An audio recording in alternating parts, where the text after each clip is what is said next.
बैंकों को वापस मिली राशि भी है।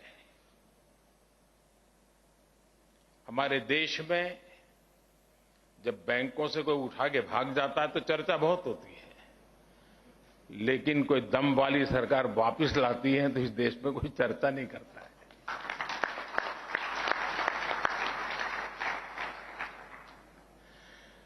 पहले की सरकारों के समय जो लाखों करोड़ रुपए फंसाए गए थे, उनमें से 5 लाख करोड़ रुपए से अधिक की रिकवरी की जा चुकी है। हो सकता है आप उस लेवल के लोग बैठे हैं, आपको 5 लाख करोड़ बहुत बड़ा नहीं लगता होगा,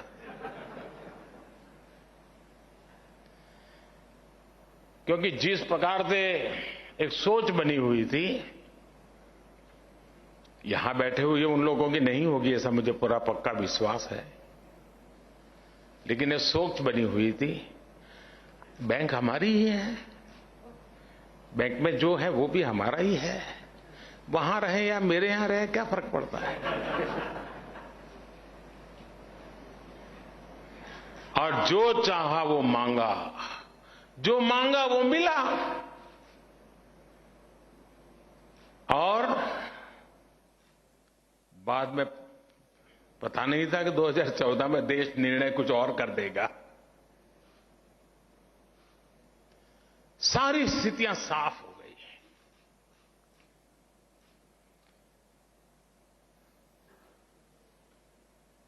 साथियों, जो ये पैसे वापस लेने वाला हमारी कोशिश है, नीतियों का भी आधार लिया है, कानून का भी आधार लिया है, डिप्लोमेटिक चैनल का भी उपयोग किया है, और मैसेज भी बहुत साफ है कि यही एक रास्ता है, लौट आइए। और ये प्रक्रिया आज भी चल रही है। नेशनल एसेट रिकंस्ट्रक्शन कंपनी, इसके गठन से और 30,000 करोड़ रुपए से अधिक की सरकारी गारंटी से भी लगभग 2 लाख करोड़ रुपए के स्ट्रेस एसेट आने वाले समय में रिजॉल्व होने का अनुमान है। हम सभी ये भी देख रहे हैं कि पब्लिक सेक्टर बैंकों के कंसोलिडेशन से पूरे बैंकिंग सेक्टर की एफिकेसी बढ़ी है, और मार्केट से फंड रेज करने में भी बैंकों को मदद मिल रही है। साथियों, ये जितने भी कदम उठाए गए हैं, जितने भी रिफॉर्म्स किए गए हैं, इससे आज बैंकों के पास एक विशाल और मजबूत कैपिटल बेस बना है। आज बैंकों के पास अच्छी खासी लिक्विडिटी है। एनपीएस की प्रोविजनिंग का बैकलॉग नहीं है। पब्लिक सेक्टर बैंकों के एनपीए आज 5 सालों में सबसे कम है ही। कोरोना काल के बावजूद इस फाइनेंशियल ईयर के पहले हाफ में हमारे बैंकों की मजबूती ने सबका ध्यान खींचा है। इस वजह से अंतर्राष्ट्रीय एजेंसीज भी भारत के बैंकिंग सेक्टर का आउटलुक अपग्रेड कर रही है। साथियों, आज भारत के बैंकों की ताकत इतनी बढ़ चुकी है कि वो देश की इकोनॉमी को नई ऊर्जा देने में, एक बड़ा पुश देने में, भारत को आत्मनिर्भर बनाने में बहुत बड़ी भूमिका निभा सकते हैं। मैं इस फेज को भारत के बैंकिंग सेक्टर का एक बड़ा माइलस्टोन मानता हूं। लेकिन आपने देखा होगा, माइलस्टोन एक तरह से हमारी आगे की यात्रा का सूचक भी होता है। मैं इस फेज को भारत के बैंकों के एक नए स्टार्टिंग पॉइंट के रूप में भी देख रहा हूं। आपके लिए ये देश में वेल्थ क्रिएटर्स और जॉब क्रिएटर्स को सपोर्ट करने का समय है। जो अभी आरबीआई गवर्नर ने जॉब क्रिएशन की चर्चा की, मैं समझता हूं ये समय है। आज समय की मांग है कि अब भारत के बैंक अपनी बैलेंस शीट के साथ साथ देश की बैलेंस शीट को बढ़ाने के लिए भी प्रोएक्टिव होकर काम करें।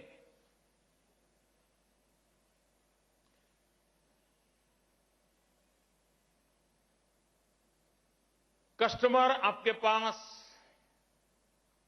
आपकी ब्रांच में आए, ये इंतजार मत कीजिए।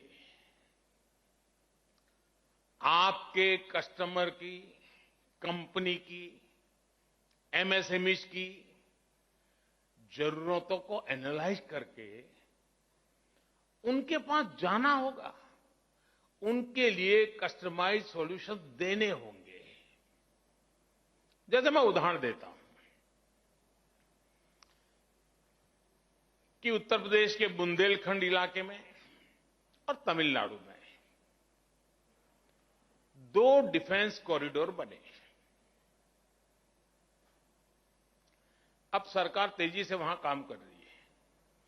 क्या उस कॉरिडोर के आसपास जुड़ी हुई जितनी बैंक ब्रांचेज है, क्या कभी उनको आपने बुलाया, उनसे मीटिंग की कि भाई डिफेंस कॉरिडोर बन रहा है, मतलब एक पूरा डिफेंस का नया सेक्टर यहां आ रहा है, बैंक प्रोएक्टिवली क्या कर सकती है? डिफेंस कॉरिडोर आने से ये चीज आने की संभावना है। कौन कौन कैप्टन्स हैं जो इसमें आएंगे, कौन छोटे चेन होंगे, एमएसएमईज होंगे जो इसकी सपोर्ट सिस्टम में आएंगे। इसके लिए हमारा बैंक का अप्रोच क्या होगा, प्रोएक्टिव अप्रोच क्या होगा, हमारी अलग अलग बैंकों के बीच में कंपटीशन कैसे होगी, द बेस्ट सर्विसेज कौन देता है। तब तो जाकर के भारत सरकार ने जिस डिफेंस कॉरिडोर की कल्पना की है उसको धरती पर लगेगा। लेकिन ठीक है भाई, सरकार ने डिफेंस कॉरिडोर बनाया है, लेकिन मेरा तो उसी पर ध्यान है। क्यों? और 20 साल से हमारा एक वेल सेटल्ड क्लाइंट है, चल रही है गाड़ी, बैंक भी चल रही है, उसका भी चल रहा है, हो गया। तो इससे होने वाला नहीं है। साथियों, आप अप्रूवर हैं और आपने सामने वाला एप्लीकेंट है। आप दाता है और सामने वाला याचक। इस भावना को छोड़कर अब बैंकों को पार्टनरशिप का मॉडल अपनाना होगा।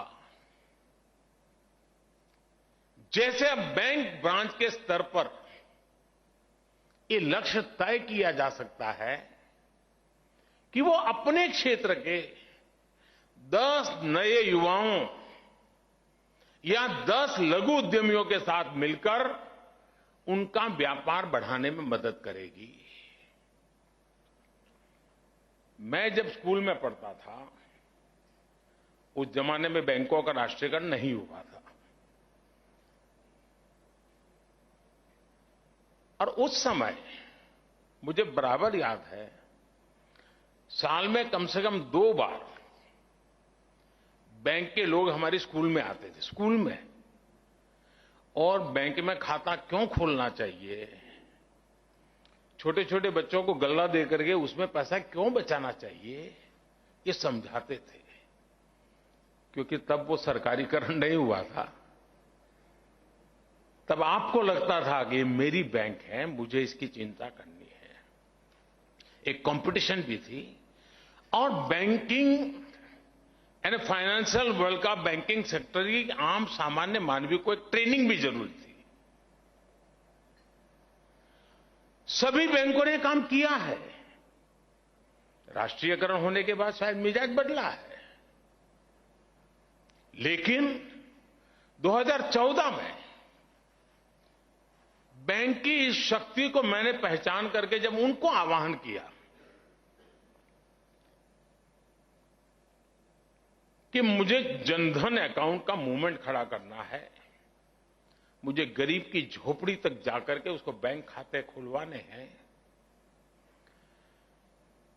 जब मैं मेरे अफसरों से बात कर रहा था तो बहुत विश्वास का माहौल नहीं बनता था, आशंकाएं रहती थी कि यार ये कैसे होगा।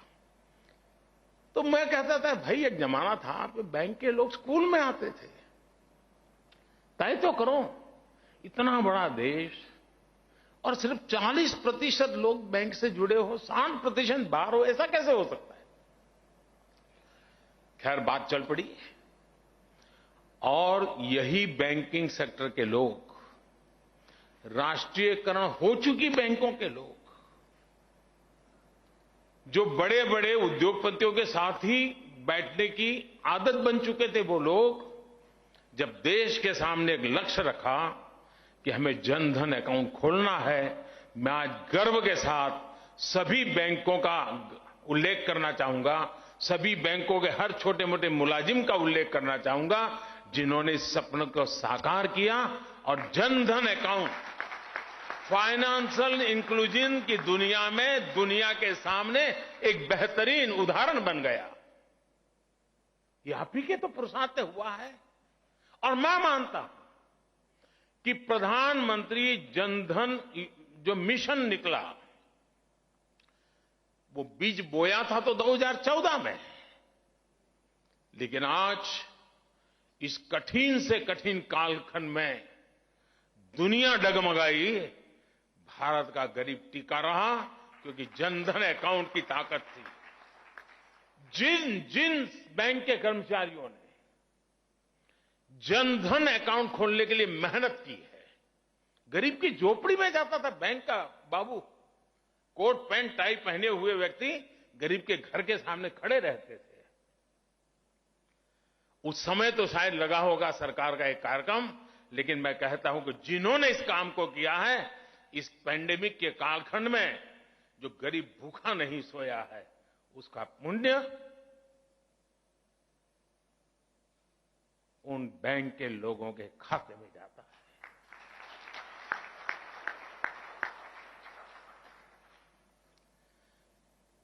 कोई काम, कोई पुरुषार्थ कभी भी बेकार नहीं जाता है। एक सच्ची सोच के साथ सत्य निष्ठा से किया हुआ काम, एक कालखंड आता है जब परिणाम देता है, और जनधन अकाउंट कितना बड़ा परिणाम देता है हम देख रहे हैं। और हमें इकोनॉमी ऐसी नहीं बनानी है कि ऊपर इतनी मजबूत हो, उसकी मजबूती का बोझ इतना हो कि नीचे सब कुछ दब जाए। हमें बैंकिंग व्यवस्था नीचे भी गरीब से गरीब तक उतनी मजबूती देनी है ताकि ऊपर जाती हुई इकोनॉमी, जब ऊपर भी बड़ा बल्क बनेगा तो दोनों का सामर्थ्य से भारत पुष्ट होगा। और मैं मानता हूं कि हमने उसी एक सोच के साथ करना था। अब कल्पना कर सकते हैं कि जब स्थानीय व्यापारियों को ये एहसास होगा कि बैंक और उसके कर्मचारी उनके साथ खड़े हैं, मदद के लिए खुद उनके पास आ रहे हैं, तो इनका आत्मविश्वास कितना बढ़ जाएगा। आपके बैंकिंग के अनुभवों का भी उन्हें बहुत लाभ होगा। साथियों, मैं जानता हूं कि बैंकिंग सिस्टम की हेल्थ के लिए ये बहुत जरूरी है कि वायबल प्रोजेक्ट ही पैसा लगाएं, लेकिन साथ ही प्रोजेक्ट्स को वायबल बनाने में हम प्रोएक्टिव भूमिका भी तो निभा सकते हैं। वायबिलिटी के लिए कुछ एक ही रीजन नहीं होते हैं। हमारे जो बैंक के साथी हैं वो एक और काम कर सकते हैं। आपको ये भली भांति पता होता है कि आपके क्षेत्र में किस किस की आर्थिक क्षमता कितनी है। ब्रांच के नजर के दायरे में बाहर ये नहीं होता है जी। वो उस धरती की ताकत को जानता है। आज जो 5 करोड़ रुपए का लोन आपसे लेकर जा रहा है, ईमानदारी से समय पर लौटा रहा है, आप उसकी क्षमता बढ़ाने में भी तो मदद कर सकते हैं। आज जो 5 करोड़ रुपए का लोन लेकर बैंक को वापस कर रहा है, उसमें कल को कई गुना ज्यादा लोन लेकर लौटाने का सामर्थ्य पैदा हो, इसके लिए आपको उसे आगे चढ़ करके, बढ़ चढ़ करके सपोर्ट करना चाहिए। अब जैसे आप सभी पीएलआई स्कीम के बारे में जानते हैं और आज किसी के भी उल्लेख भी हुआ, इसमें सरकार भी कुछ ऐसा ही कर रही है। जो भारत के मैन्युफैक्चरर्स हैं वो अपनी कैपेसिटी कई गुना बढ़ाएं, खुद को ग्लोबल कंपनी में बदलें, इसके लिए सरकार उन्हें प्रोडक्शन पर इंसेंटिव दे रही है। आप खुद सोचिए, आज भारत में इंफ्रास्ट्रक्चर पर रिकॉर्ड निवेश हो रहा है, लेकिन भारत में इंफ्रास्ट्रक्चर से जुड़ी बड़ी कंपनियों कितनी है भाई? हम पिछली शताब्दी के जो इंफ्रास्ट्रक्चर थे, पिछली शताब्दी के इंफ्रास्ट्रक्चर के वो स्केल थे, पिछली शताब्दी के इंफ्रास्ट्रक्चर की जो टेक्नोलॉजी है, उसी में गुजारा करने वाले हमारे इंफ्रास्ट्रक्चर के क्षेत्र की जो कंपनियां हैं वो काम करेगी तो 21वीं सदी के सपने पूरे हो सकते हैं क्या? नहीं हो सकते। आज अगर उसको बड़े बिल्डिंग बनाना है, लार्ज स्केल पर काम करना है, बड़ा बुलेट ट्रेन का काम करना है, एक्सप्रेस वे का काम करना है, तो उसको इक्विपमेंट भी बहुत महंगे लगेंगे, उसको पैसों की जरूरत पड़ेगी। हमारे बैंकिंग सेक्टर के लोगों के मन में आता है कि मेरी बैंक का एक क्लाइंट ऐसा होगा जो इंफ्रास्ट्रक्चर में है, जो दुनिया के 5 बड़ों में उसका नाम भी होगा। ये इच्छा क्यों नहीं होनी चाहिए? मेरी बैंक बड़ी हो वो तो ठीक है, लेकिन मेरे देश की एक इंफ्रास्ट्रक्चर कंपनी जिसका अकाउंट मेरी बैंक में है, वो भी दुनिया के टॉप 5 में उसका नाम आएगा। मुझे बताइए, आपकी बैंक की इज्जत बढ़ेगी कि नहीं बढ़ेगी? मेरे देश की ताकत बढ़ेगी कि नहीं बढ़ेगी? और हमें हर क्षेत्र में देखना है कि हम दुनिया में सबसे बड़े ऐसे अलग अलग क्षेत्र में कितने महारथी तैयार करते हैं। हमारा एक खिलाड़ी जब एक गोल्ड मेडल लेकर के आता है ना, गोल्ड मेडल लेने वाला तो एक ही होता है, लेकिन पूरा हिंदुस्तान अपने आप को गोल्डन एरा में देखता है। यह ताकत जीवन के हर क्षेत्र में होती है जी। भारत का कोई एक बुद्धिमान व्यक्ति, कोई एक वैज्ञानिक अगर नोबेल प्राइज लेकर के आता है तो पूरे हिंदुस्तान को लगता है हां, ये मेरा नोबेल प्राइज है। ये ओनरशिप होती है। क्या हमारे बैंकिंग सेक्टर को, हमारे फाइनेंशियल वर्ल्ड को भी हम हिंदुस्तान में ऐसी ऊंचाइयों पर एक एक चीज को ले जाएंगे ताकि बैंकों को तो फायदा ही फायदा है, इसमें कोई नुकसान नहीं है। साथियों, बीते कुछ समय में देश में जो बड़े बड़े परिवर्तन हुए हैं, जो योजनाएं लागू हुई हैं, उनसे जो देश में डेटा का बड़ा पूल क्रिएट हुआ है, उनका लाभ बैंकिंग सेक्टर को जरूर उठाना चाहिए। जैसे मैं जीएसटी की बात करूं तो आज हर व्यापारी का पूरा ट्रांजैक्शन पारदर्शिता से होता है। व्यापारी की कितनी क्षमता है, उसका व्यापार कहां कहां फैला हुआ है, उसकी कारोबारी हिस्ट्री कैसी है, इसका अब मजबूत डेटा देश के पास उपलब्ध है। क्या इस डेटा के आधार पर हमारे बैंक उस व्यापारी के सपोर्ट के लिए खुद उसके पास नहीं जा सकते क्या? क्योंकि तुम्हारा अच्छा कारोबार चल रहा है, चल और बढ़ाओ, चल बैंक तुम्हारे पास तैयार है, अरे हिम्मत करो यार, आगे निकलो। वो 4 काम और अच्छे करेगा, 10 लोगों को रोजगार देगा। ऐसी ही मैं आपके बीच, जैसे मैंने अभी डिफेंस कॉरिडोर की बात कही है, मैं भारत सरकार के एक स्वामित्व योजना का भी जिक्र करना चाहूंगा। और मुझे पक्का विश्वास है हमारे बैंक के साथियों ने इस स्वामित्व योजना के संबंध में सुना होगा।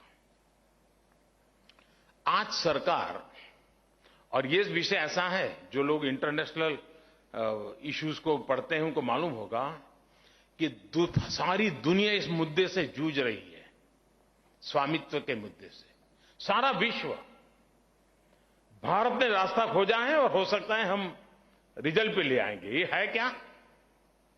आज सरकार टेक्नोलॉजी की मदद से, ड्रोन से मैपिंग कराकर देश के गांव-गांव में लोगों को प्रॉपर्टी की ऑनरशिप के पेपर दे रही है। परंपरागत रूप से वो लोग उस घर में रह रहे हैं, कागज नहीं उसके पास, प्रॉपर्टी के ऑफिशियल डॉक्यूमेंट नहीं है, और उसके कारण उसको उन घर का उपयोग किसी को किराए पर देने के लिए तो काम आ सकता है और किसी काम में नहीं आता है। अब इस स्वामित्व के ऑनरशिप के पेपर जब उसके पास है, ऑथेंटिक गवर्नमेंट ने दिए है, क्या बैंकों को लगता है कि चलो अब उसके पास व्यवस्था है, अब मैं गांव के इन लोगों को जिसके पास अपनी संपत्ति उसके आधार पर उसको कुछ पैसे देने की मैं ऑफर करूं, मैं समझाऊं, देखो तुम्हारे खेत में ये करना है तो तुमको थोड़ी मदद करता हूं, तुम ये कर सकते हो, तुम हैंडीक्राफ्ट के काम करते हो, गांव के अंदर लोहार हो सुथार हो, मैं पैसे देता हूं, तुम ये काम कर सकते हो, अब तेरे घर के ऊपर तुम्हें पैसे मिल सकते हैं। देखिए, ऑनरशिप के पेपर्स बनने के बाद बैंकों के लिए गांव के लोगों को, गांव के युवाओं को कर्ज देना अब और सुरक्षित हो जाएगा। लेकिन मैं ये भी कहूंगा कि जब बैंकों की वित्तीय सुरक्षा बढ़ी है तो बैंकों को भी गांव के लोगों को सपोर्ट करने के लिए खुद आगे बढ़कर के आना होगा। अभी आवश्यक है, हमारे देश में एग्रीकल्चर सेक्टर में इन्वेस्टमेंट बहुत कम होता है। कॉर्पोरेट वर्ल्ड का इन्वेस्टमेंट तो करीब करीब न के बराबर है, जबकि फूड प्रोसेसिंग के लिए बहुत संभावना है, दुनिया में बहुत बड़ा मार्केट है। गांव में फूड प्रोसेसिंग इंडस्ट्री, एग्रीकल्चर से जुड़ी मशीनरी, सोलर से जुड़े काम, अनेक नए फील्ड तैयार हो रहे हैं जहां आपकी मदद गांव की तस्वीर बदल